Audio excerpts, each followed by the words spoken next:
Hey y'all, hey, welcome back to A Good Things Marriage Chats. I'm Tiara. And I am Adrian. Welcome back to the channel.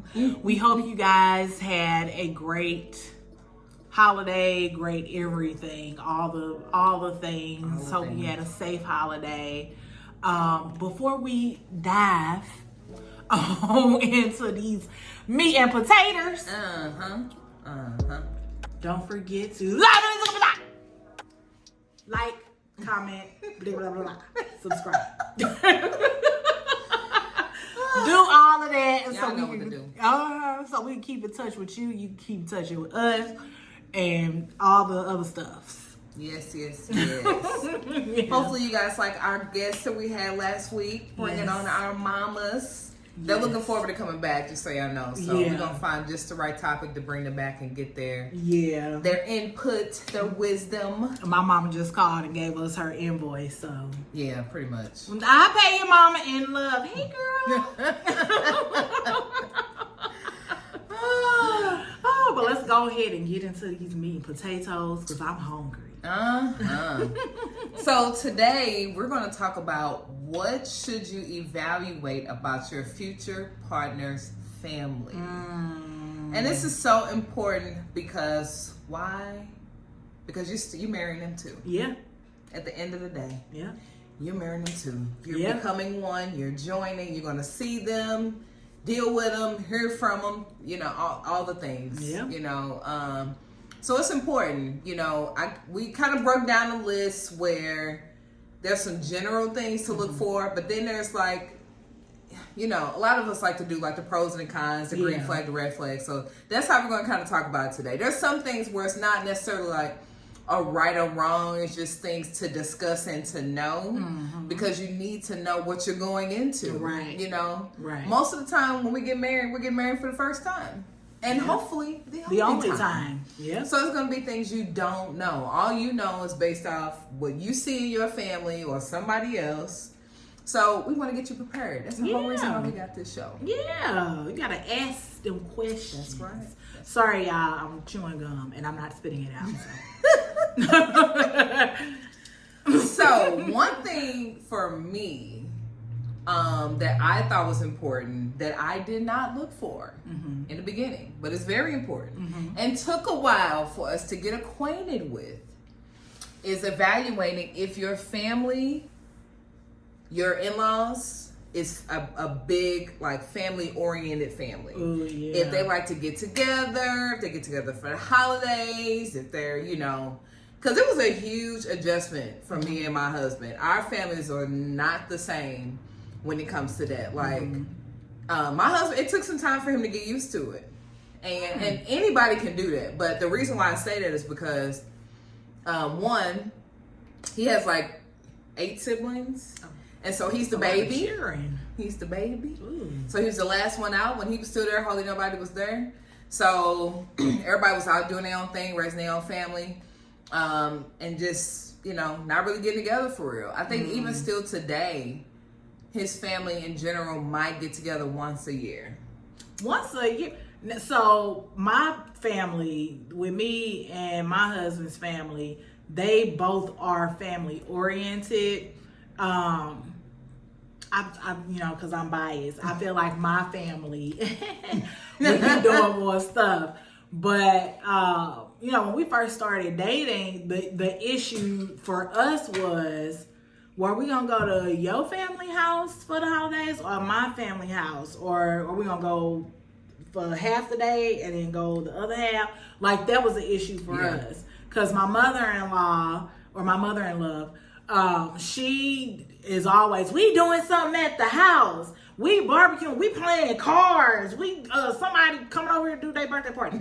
Like, it's always something going on at her house. And so, you know, the same with my family. Before my family moved to Dallas, it was always, we frying fish. We doing this for the kids. We doing a birthday party. We doing it. We doing Thanksgiving. We doing Christmas. So now everybody's spread out. You know, decide, okay, are we doing Christmas here and are we doing Thanksgiving? And now the daddies and popped in. My daddy live in Delaware, so for Christmas we going to Delaware. Yeah, you just be spread. Yeah, you just be spread. But I mean, he comes from a very family oriented family. Yeah, I do as well. So that was something that we had to work through. Like, well, where are we going this year? And we have to, like, especially with the kids, because everybody want to see the kids.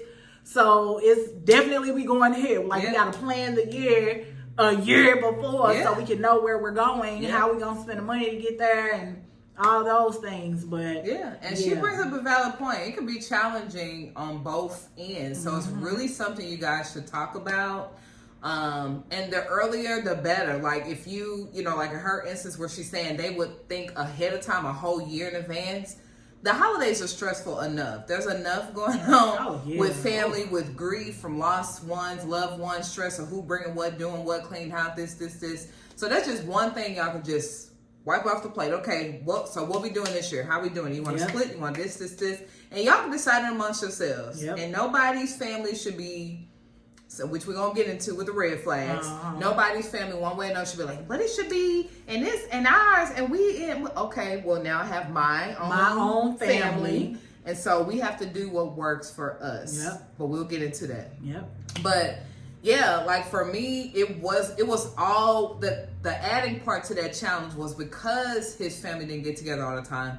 Then it always seemed like, okay, well, come on. Okay. And he wasn't used to that, like, dang, y'all get together for every holiday? Dang, y'all get together for just every Sunday dinner just cause, like, that's a normal thing for us. Right. He was my family. I don't know about you, but he wasn't used to it. He wasn't, and he don't even know if his family grew up doing that or not, because he was the youngest one.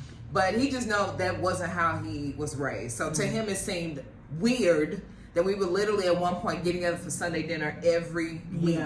But I look back and I'm grateful that we did that, because my family is not where I want it to be now, as far as not my immediate family, but I'm saying like my siblings, parents, whatever. It's not the way it is now, but I can still look back to those memories that we did have building our relationships then, because we were close at one point, and that helped us to do that.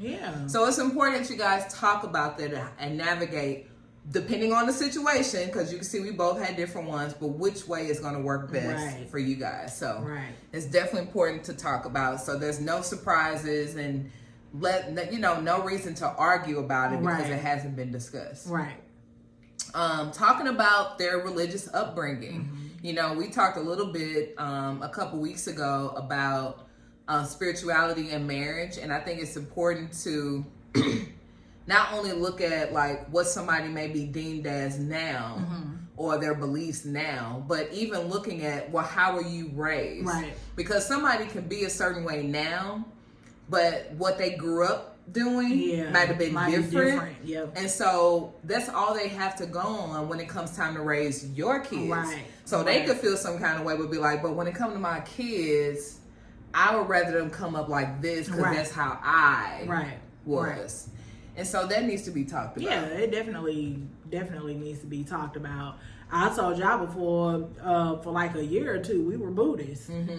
So, but my husband's family, like, I don't think that they were like going to church every Sunday and stuff, because before we were Buddhists for the 2 years, we was in church every Sunday, and the youth and young adult, we was doing all the church things. He wasn't doing that with his mom and his dad like I was.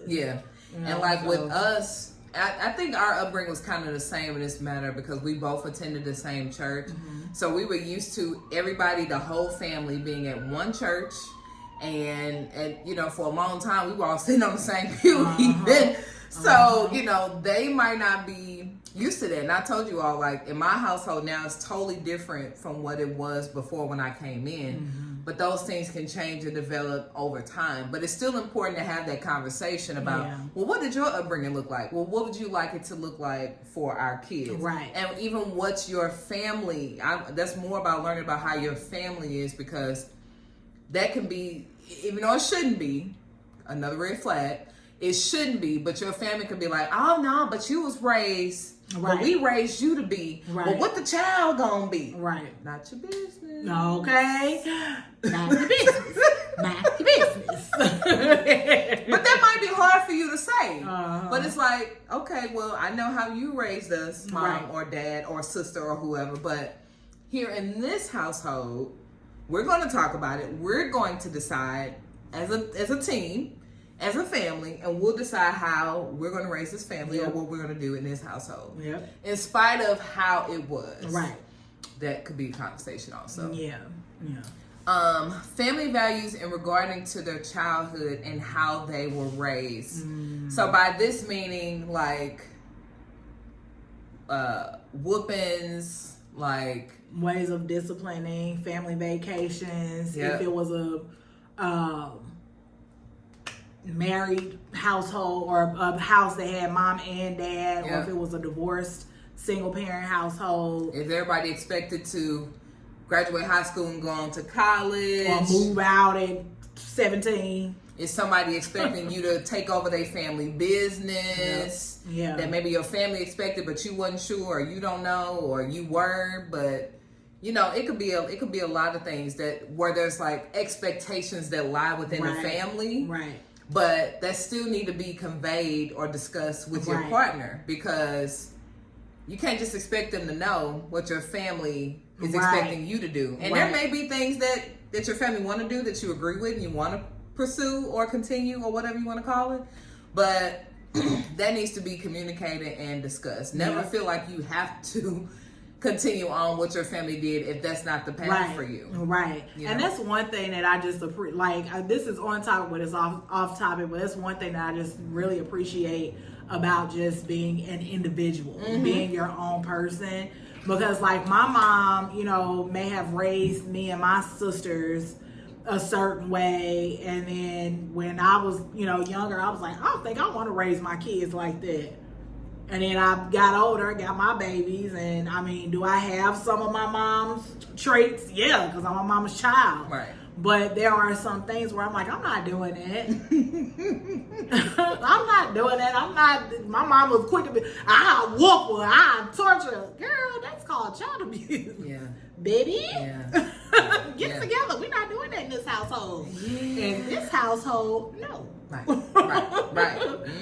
No. But things like that is really important. And then like Tweet said, one of the other things that you mentioned, are you expected to move out, or are you expecting your children to move out? And if one does and the other one doesn't, how y'all come together and come to a compromise? Let me tell you something. Okay, my babies is staying. She ain't no deeper. My babies is staying home until they don't want to be home no more. Okay. I concur. And that's just how it is. When you ready to leave, then you don't leave. Ain't nobody holding you hostage. That's right. But you just make sure you're ready when you do. Just make sure you're ready. I'm here to support you. Yep. And let me tell you something. My husband, he feels the same way. He don't even want them going to dance class most of the time. That 8-year-old went off to camp for 3 days. He was like, I don't want her. Bye. Get away. Go. Independence. But things like that. Things like having that discussion. You know, I wasn't raised where my mom was like, you got to get out at 18. I wasn't raised like that. And even if I was, I don't agree with that. So I'm not going to do it. You know, so that is a really good discussion to have. So. And then also past traumas. So, you know, this could be things like so many things. There's a bunch of deep roots and secrets in our family, especially with the households that children were growing up in, that was told what happens in this house stays in this house.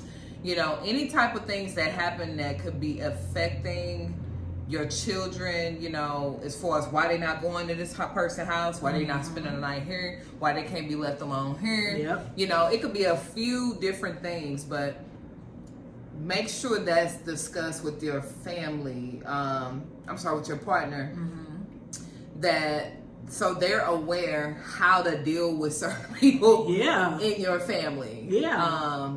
Because while there should not be any decisions made separately, something could be off the rim, like you went to the restroom and such as was like, oh yeah, I'm gonna take them out back and blah blah blah blah blah. And if it was the wife, it'd be like, no. Right. No. But maybe the husband didn't know. Right. Because he don't know what happened in the past. Right. And you can't just spill out everything at one point. You can't just, you're not gonna remember to say everything, and you don't want to come off like you're scaring a person, telling them all this stuff. But as it comes up, you should talk about it. Definitely in counseling, like whatever you can bring up in premarital counseling, whatever, do so. Just so they know as much as possible what they're dealing with, and who they're dealing with, because everybody ain't for you. Right. And we know that, but it's just that's the reminder. Yeah. Everybody not for you. Yeah. They could love you and I want to do this for your kids and I want to do it.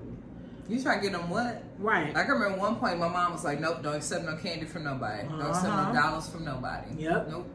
You can give it to me. I'll give it to them. Well, they don't need nothing. They good. Yep. So some of the green flags. So we have your family encouraging you to talk things out. I will say. So my and me and Cortez, and I've had to have this conversation with my little cousin as well. But me and Cortez, like when we were, I think this was before we got married, or probably right after we got married, I had got mad at him, like to where I was like, I need to get away because I'm gonna say things and I'm gonna hurt your feelings. Yeah. So I left the house. I just went like up the road. We really next door to Illinois in a bunch of different directions. So I just went right on across to Illinois to Alton and just kind of like sat out at the lake or whatever, or at the river. And so in the midst of that, Cortez went and called my aunt because he's like, I don't know where she is. She's not answering the phone and da da da da.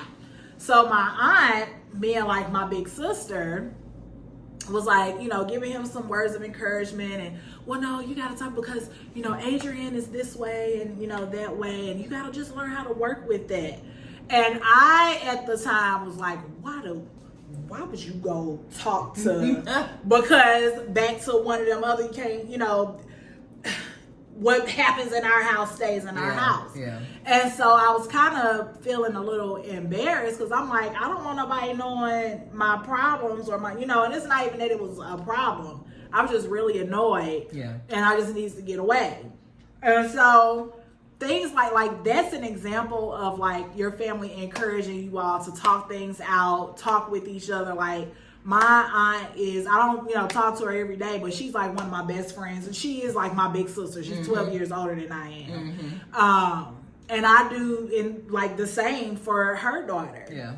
Like, I try to encourage her, just like my aunt did. Like, let me tell you that aunties be auntying, okay? She told me how to use a credit card, how to pay off my debt, how to do all of that stuff. But she's always been very encouraging, and I appreciate that. Things like that. Yeah. You can't get that everywhere. Yeah, it's definitely, it's very supportive. It's very reassuring knowing that you're marrying into a family where if you guys do have the rough times, the hard times, and of course you can't share stuff with everybody. Yeah. But for the ones you do have, even if they don't know the depths and just trying to get in your business, if they're pushing you guys like, no, this, y'all, you can get past this, you can deal with this, y'all invested too much, you love each other too much, y'all need to talk, whatever that means. But you definitely want a supportive family on the in-law side that's doing that, and you will hope to have it from your side too, but we're just specifically talking about the other side. You want somebody that's encouraging y'all. And give grace, because if people don't know, they can't teach you or explain to you things that they don't know. They can learn from you, but so our next one is spend time getting to know you. Let me tell you something. All of these is just hitting. Okay? They hitting. That's what it's hitting for. Spending time with your in-laws, with your spouse's family, and getting to know them is so important. When me and Cortez first started dating, my brother-in-law he ain't like me. he ain't like me, but he didn't know me. Yeah. And I was just indifferent. I'm like, well, I'm just a girlfriend. I'm not dating you. I'm dating your brother. So, it wasn't that I didn't care, because I really am a person that's like, I care about what you think about me. Yeah. But at the same time, I was like, oh, okay, well, maybe he'll come Maybe around. we'll one day, maybe we won't. Yeah. Now that's my boo thing for life. Hey, baby. That's my boo thing for life, That's my brother. My brother-in-laws are my brothers. My mother-in-law that's my mom. My Papa Smurf is my Papa Smurf. And that's just what it is. Yeah. Like, I've spent so much time getting to know them, and the same with Cortez. My family will say they'll get rid of me before they get rid of Cortez. That's messed up. That's messed up. Yeah. But spending that time trying to get to know each other's family is really important, because if you're going to marry them, you're going to be with them for a long time. Yeah. That's the goal. And it's reassuring for you to feel like they are interested. They are invested in trying to get to know you, hanging out, or ask like, well, where is such and such? Why you didn't bring her over? That's how I want you to feel about me. I want to know, you should be asking where I'm at, or like, ooh, I'm glad you didn't bring her. Right. No, you should be asking about where I am, so you can continue to learn me, get to know me, we can connect, and all those good things. Yeah. Our next one is having a positive attitude. Now, does this work all the time in every family? No, not at all. Not at all. But, you and your husband or your wife can come together, talk about, okay, well, how do we navigate things like that? Or, having a positive attitude with, your mom, your mother-in-law, just like, not looking at them like, oh, they trying to run stuff, but if it was to take my son, right, they look at you as an addition. They look at you as an addition to their family, just like you want your family to look at them as an addition. So having a positive attitude towards your bonus family, let's call them bonus family. Having them as a bonus family, those are your people. They part of your support system. The next one is looks for ways to share things with you about your partner. So I know my family, they always sharing stuff about me. Oh yeah, I remember when Adrian was little, and first off, I used to be a little fashionista, and I still kind of am when I don't. When she feel like it. When I feel like it. Today, I look like somebody's boyfriend. But I was always a little fashionista, and my family don't have an issue with saying, I remember when Adrian used to have patent leather shoes and the red turtle. You couldn't tell me nothing. That was my ballroom gown. It was a blue turtleneck, and I had my red ruffle socks on. But they share things like that with Cortez. And then Cortez's mom, because their house was full of boys, they talked about, I remember when, Cortez and David got into a fight, or I remember when Corky fell down and did that.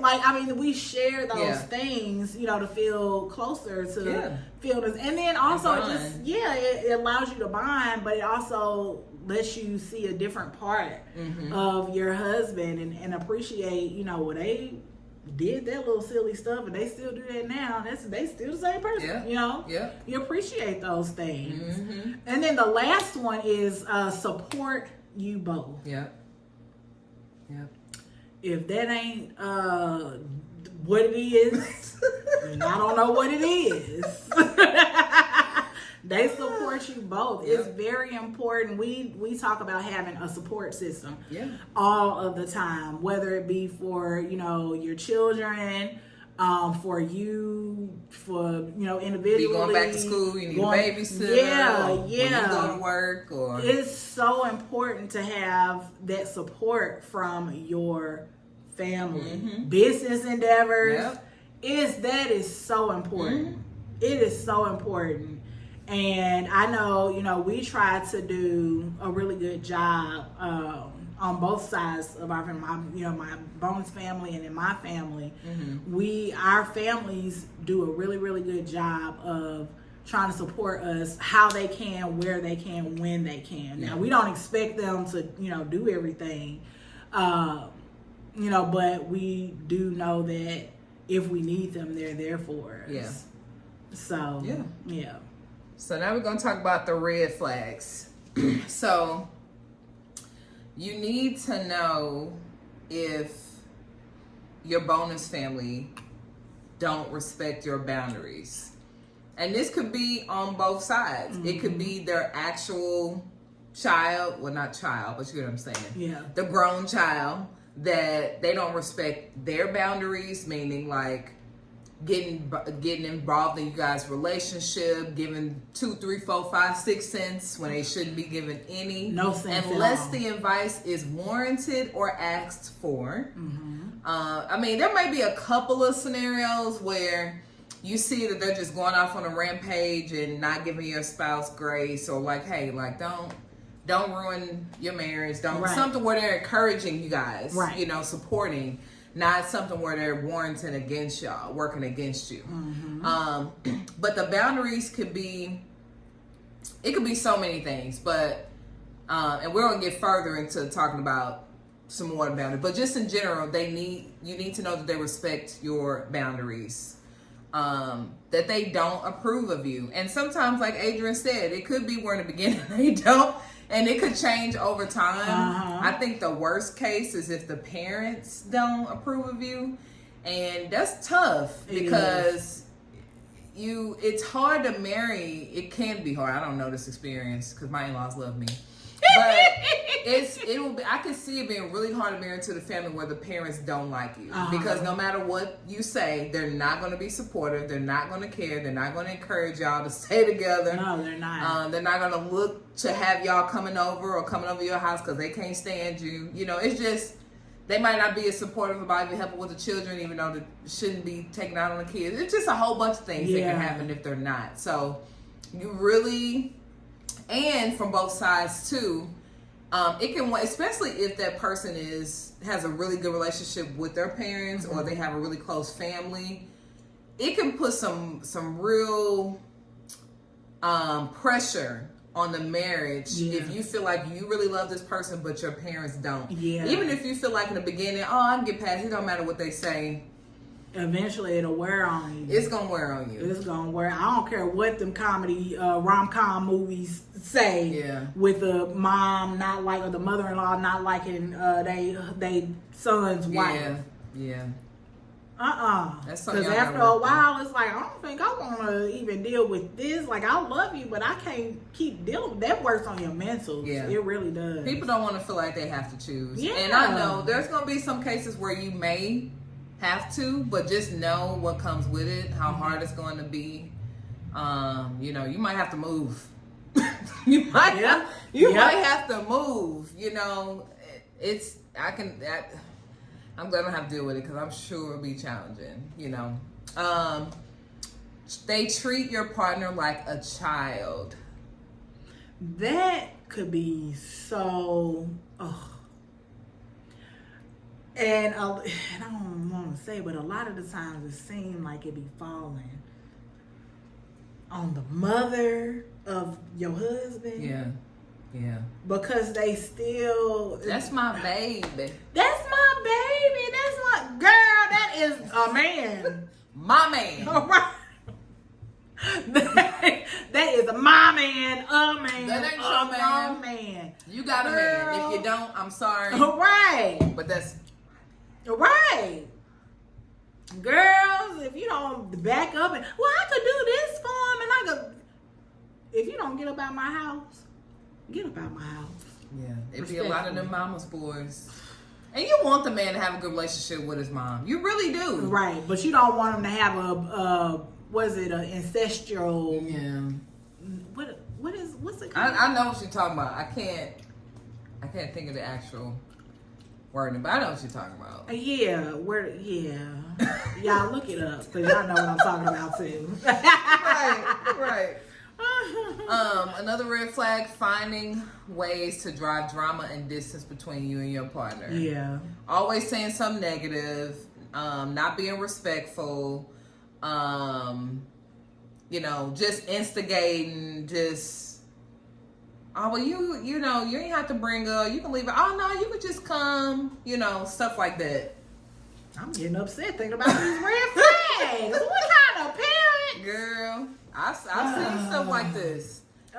Making you feel inferior or not worthy. Like, you're not really what his usual standard is, his usual type. I mean, we have 3 degrees. We have this. And, you know, you don't know how to cook. His first wife or his mom, she cooked for every day. You know, just finding ways to make that person feel like, why? Right. Why did he choose you? What's the reason? The reason is that he chose me. That's it. That's all. Period. And he was okay with me before you decided to try to get in his head. So, you know, it's important for you to know how much influence. Yeah. Yeah. How much influence some of these family members have over your spouse. Because as we talked about before, about the approval, it can seem like it's all good right now. But overall, they can over time be wearing on them, steady saying stuff, and it can become and eventually, hard. Eventually they'll be like, man, I just don't feel like dealing. And for families to do that, you got to be very selfish. Yeah. You have to be very selfish because it's like, well, how you in a relationship but you don't want me in one? You don't want me happy. I got to walk around and be lonely. Well, I just feel like you deserve better, and don't get me wrong, there could be cases where someone picks someone that, well, yeah, it's not up to par what your family thought or think you should have. But at the end of the day, it's not up to them. Right.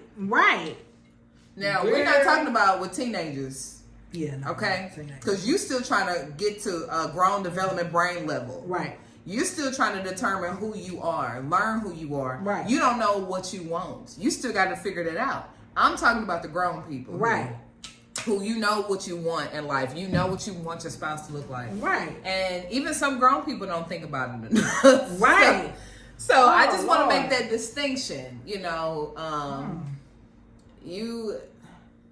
Because I think there's still a case too where some people get so infatuated in the beginning, early on, where you just really fall for somebody. Yeah. That you're not really thinking about all of that stuff. Right. Like, does this person actually, do I want an ambitious person? Is this person ambitious? Yeah. Do I want someone who is an entrepreneur and works 20 out of 24 hours? Yeah. Well, I never thought about that. You know, that's not the things you're really thinking about in the beginning. All you know is if you think about hearing somebody, oh yeah, this man, he hard working. Right. He this, he that, he bring home bank, he buy me this, he buy me that. But you ain't think about how much he was going to be gone though. Okay. How what he doing, why he gone. Okay, and how many weekend trips he taking every week? I mean, every month. Yep. Or, you know, how many business meetings he got. Right. How many females he around a lot. Right. Or, you know, it could be a lot with it. I'm just saying, you need to know how your family feels about it, and knowing that they don't feel that way, or that you've drawn a border or a cross line like, hey, this what it is, this who I chose, it doesn't matter what you think, respect my spouse. Right. Period. Right. Because you don't want them trying to bring somebody around to the barbecue. Okay. And I just wanted to introduce you to my nephew, Tony. You remember such and such? Y'all was high school sweethearts. Oh, I got amnesia. And y'all was so good together. We thought, girl, at one point we thought they was going to be together, but he chose you. Boy, that'll be the day. Let me tell you something. I ain't no killer, but don't push me. Oh, man. I'll curse you out. Okay. Oh, that leads me to the next one. Bringing up a past partner. You better not. I don't need to hear that. They don't need to hear that. It doesn't matter. They chose me. They did. Because let me tell you what's going to happen. Let me show. Give me a second, y'all. Let me show you real quick. You see this boot that I got? Fractured ankles and all. I'm ramming it. Man. I'm ramming the boot. It's like don't play with utmost disrespect. I'm it sorry. Really is. It's very disrespectful. It really is. Don't play with me. Speaking of disrespect, next one is the family disrespects your time and space. Meaning, you ain't got family that's always trying to just pop up at your house. Drop it a dime. Oh, can you go get? Well, he used to always go get for me. Oh, I need him to do. Oh, can you go get? Oh, can you? Not anymore. Right.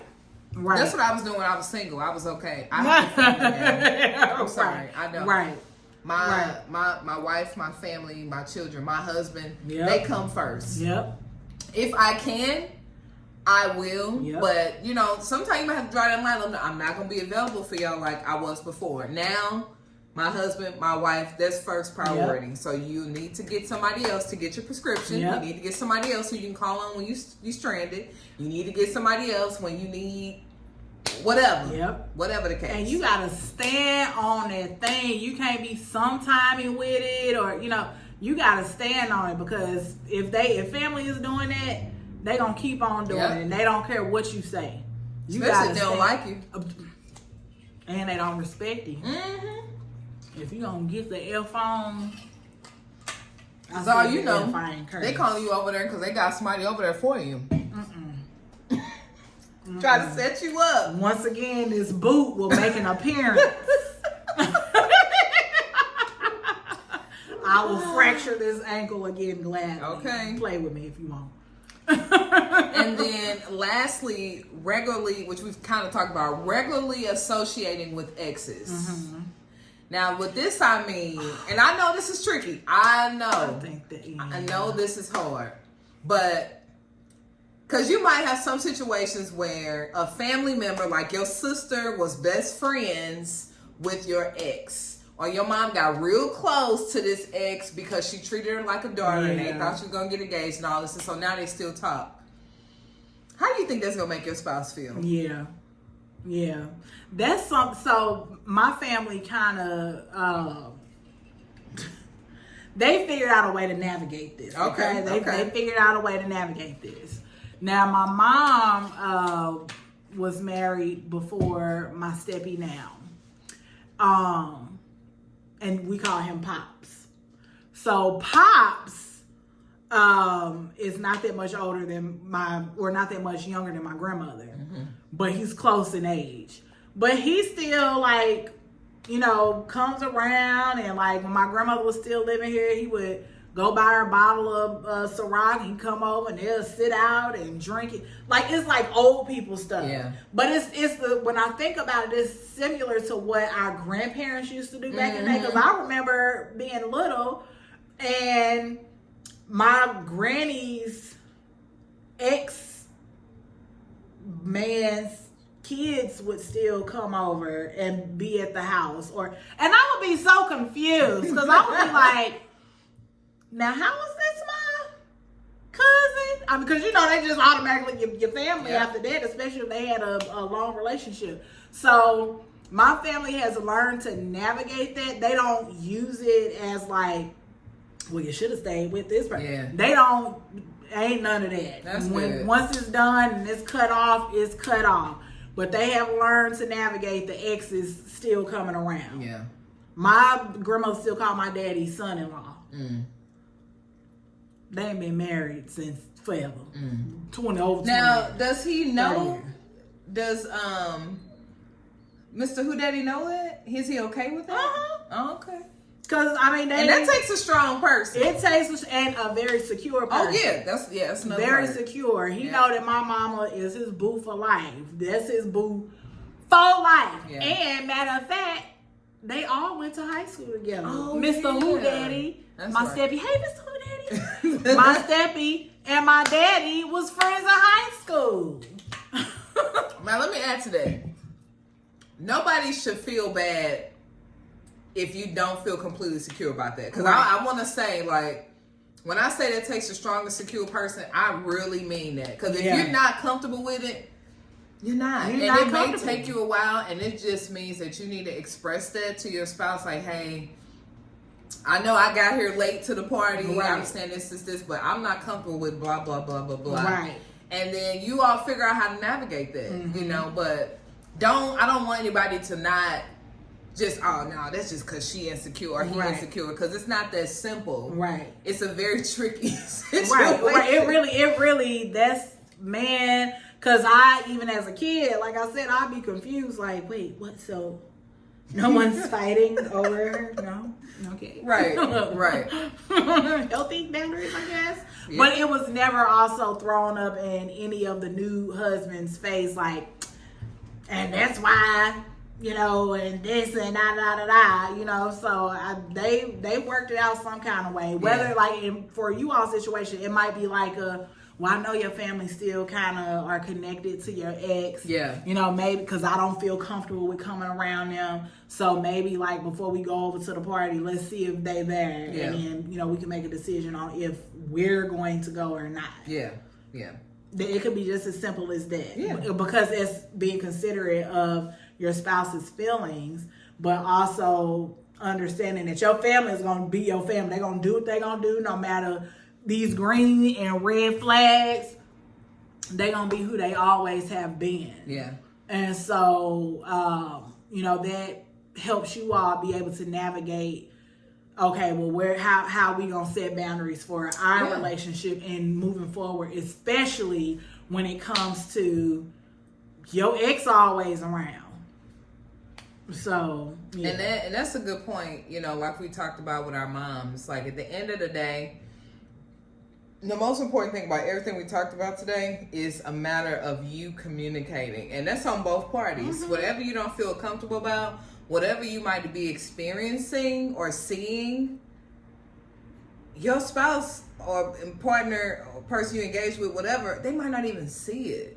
They may not know how your in-laws is treating or future in-laws is treating you or doing certain things. And so before you just hop out, before you just make a decision, talk to them about it. Yeah. Because you never know, they might be like, yeah, I know they are good for that. I'm gonna put them in their place. Or, you know, don't just throw it away. Don't just assume. Don't just get discouraged. Talk to them about it. And it's just important for that spouse to hear, or future spouse to hear what you're saying, acknowledge you, and what's the other word? Well, validate what you're saying. Mm-hmm. That's important. And if they're not validating, that's another flag. Yeah. Because people put on their best in the beginning. So if you're telling me from the beginning that you're not hearing me and validating what I'm saying, then what you gonna do later when we actually have gotten married or deeper into the marriage? Like, right. That's one thing that I could say about Cortez. Like, he would, you know, if I would be like complaining about, you know, your mom, you know, said this or she did this, I'm gonna talk to her. And he would go talk to her, and he's very, like I said, he don't got a lot of words. Yeah. But when he say the words, he mean what he's saying. Yeah. And he don't have to yell. It's very like, and this is very like authority. Yeah. And so there have been some times, you know, where he has, especially after I had children, he had to have a conversation with his mom. Yeah. He even had to have a conversation with my mom. This was before children. Yeah. And I said, oh, you spoke up for me to my mom? I love you for life. I love you all the time. Yeah. I admire, you know, that makes me feel protected. One thing I'm going to add here, I learned this from one of our good friends who's, you know, since passed on. But I remember her saying, like, and this was how her and her husband navigated, you know, familial issues or, you know, things. So if it was like, you know, his family may have said something to offend her, it would be his job to say something to his family. And then the same, if her family said something to offend him, she would confront her family. So it wasn't like you know, he being disrespectful or she being disrespectful. It's like no, I'm coming to you as your child telling you, you hurt my spouse. You hurt my wife. You hurt my husband. And now I'm stepping in to defend him. So I would definitely, that was some great advice that she gave us, because that is kind of difficult, and you don't want to come off, especially with these red flags. Yeah. You don't want to come off as the wife or the husband that's disrespectful, and then they really be like, we don't like him no way. We don't like her no way. Right. It allows you to do what you need to do and get the problem solved without you directly confronting. You're confronting, but you're confronting through your husband or your wife. Yeah. And I think that's important in conversation, a very valid point too, to discuss in the beginning, because as you're learning your spouse, like in the case where she was saying with her spouse, he didn't mind having to be confrontational with either parent, you know, even though he might not have did it like in a disrespectful way. There's some people that's not confrontational. Like, I can't imagine my husband needing to put his foot down with his mom. I can't see it. But in the case for us, and it's because of me, the way I am, I don't mind doing it. But I know how, and that's because I know how, I feel confident in me knowing how to say what I need to say it in the tone I need to say it in a way that hopefully is received because of how I'm delivering it. I don't mind having to say it. But I say that to say, keep in mind of who or how your spouse is. I don't want you to automatically think that because your spouse can't do what her spouse did, that they can't protect you, or that you shouldn't feel secure or anything like that. Still keep in mind, but who are they? How are they? Or you might be in a case where your spouse might have raised them in a household that was abusive. So if they are, they're not finna go confront them. No, they're not. You know, so I'm saying that to say, like, don't count them out or don't look at it as a negative thing if they can't. It's still important to talk about and navigate how are we going to address this now that this has happened, because I'm not comfortable with it. Right. I don't like how it was said or whatever. And I know you're not normally comfortable doing those type of things. So what do you suggest? You can still put it in their court and put the ball in their court because that's their parent. Right. And like, well, I know you're not normally, but I'm going to ask you, how do you feel like, because you know your parent, how would we move forward? Right. How do we address this? Right. And then you guys kind of navigate it from there. Yeah. So. Yeah, that's good. I mean, and even if, like Twee said, like, if you are the one that has to do the confronting, you know, you still want to make sure that they have your back. Oh, yeah. Even if they're not saying anything.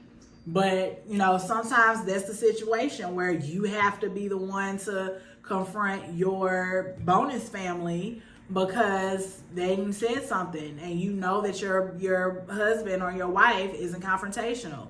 But like Twee said, you got to know how to say it in a way where it's not disrespectful, where it's just like, hey, I just want to bring this up to you real quick. Yeah. So, you know, remember the other day when we were talking and you said this, that offended me. Yeah. And I didn't appreciate how that came. You know, that's what, first off, you should be doing that. Well, not you should be, but that's, you know, how we approach, you know, confrontation as adults. You know, it's not a F you, curse word, explicitive, all of the bleaks. It's not always that. It really is just learning how to express and say how you feel and mean what you say when you're saying it. It shouldn't come off as, you know, like you being a B word that rhymes with witch. I want to say it in love. Say it in love. Yeah, and that'll help you be able to navigate through that. And also, you know, it's showing up for your spouse too, who feels like they may not have the voice to do that or the energy to even just be confrontational. So, or they can just be there with you. Yeah. Or on the phone, like, hey, we really need to talk to you about something. Yeah. Even if they're not the one speaking, like she said. Just them being there in the room, you know, it's still like, hey, this is coming from both of us. Yeah. You know, so. Yeah. Have a way that works for y'all. Yeah. Well, we know and understand that navigating anything with families, especially bonus families, can be hard. Because you don't, especially if you haven't taken the time to get to know your bonus family, you don't know how they're going to react to things. And so we just want to encourage everyone out here that's watching, you know, if you feel like, you know, man, I'm not connecting with, you know, my in-laws, or, you know, I want to connect with them, I just don't know how. You know, if they're accepting you, but you're like shy, we want to encourage you to don't give up. Yeah. Just don't give up. Keep on trying, because it can be such a great and wonderful thing. You're expanding your family. It's not just you and your mommy and your daddy and your aunties and uncles anymore. It's, you have a whole other set of parents that can love you if, they're that type of family. But we just want to encourage you to just keep moving forward. Don't be discouraged if, you can't apply some of these things. This is just, something general that we're putting out there. But, just don't give up. Yeah. Don't give up. Yeah. And be there for your partner. Be there for your spouse. If they can't be there, stand up and show up for them. Be their support as you both are navigating this whole familial thing. Yeah. So, because not all the time do you mesh. I mean, it took maybe 2 years. 2? Yeah. 2. Yeah. For my brother-in-law to even be like, acknowledge me. I was like, hey. Like, and just like any other relationship, you might have times where y'all are bumping heads or don't understand one another. And your spouse will have to remind them, or you have to remind them, like, I love you, but I'm not living with you. Right. I live with your son, Yeah. your daughter, and I love you. Long time. And we can work through this. But ultimately, this is how I feel. This is what I would like to see. Want your feelings to be heard as well. If you got something you would like to say, share. If I've offended you in any way, everything being in love. Let them know, like, hey, I'm not here to just point the blame. I'm here just to communicate language. Let you know how I felt in that moment, how I was offended, what you said, how it hurt me, whatever the case. Yeah. If you do it in love, you just can't go wrong. Yeah. Some people's feelings still might be hurt, but they'll get past it. If they love you and they support you and they support you guys' marriage, they will respect your wishes, apologize if necessary, and hear you out because they support you. Yeah. So yeah. That's good. Yeah. That's good. Well, y'all want to continue on this conversation, go ahead and go down to them comments down there. We get down there and be chatting with y'all. We do. We try our best at least. Yes. But get on down there. Y'all can email us at agoodthing.org@gmail.com. Yep, I'm gonna remember it one day. But y'all can send us messages there. Y'all, we appreciate y'all for hanging out with us every week. Don't forget to like, like, comment, and subscribe. Notifications. Yes. Share. Yes. Send to people. They need this. Yes. We're doing this for us all. That's right. Yes. But before we go, we like to leave you with this every time because it's so true. A good thing is not hard to find, but it takes work to keep it. And don't you ever forget it. Forget it. Mm-hmm. Yeah. We love y'all. Until next week. Y'all. Bye.